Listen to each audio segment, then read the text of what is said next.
We'll guide you through how to use WooCommerce for dropshipping effectively. If you find this helpful, consider subscribing and liking the video.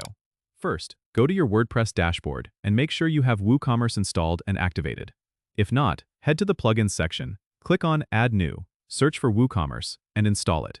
After installation, go to the WooCommerce settings to configure your store.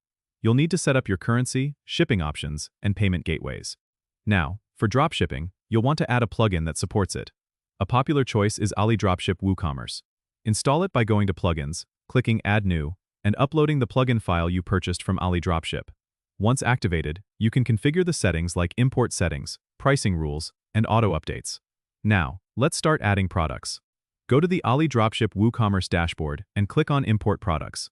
Here, you can search for products directly from AliExpress and import them into your store with just a few clicks. Make sure to customize the product descriptions, prices, and images to fit your brand and attract customers.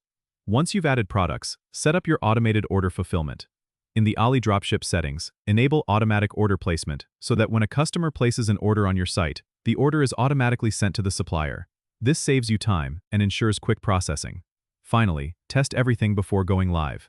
Place a test order to ensure that the automated processes are working correctly.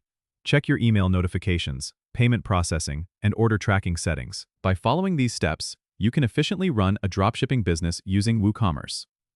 Don't forget to subscribe and comment if this helped you out.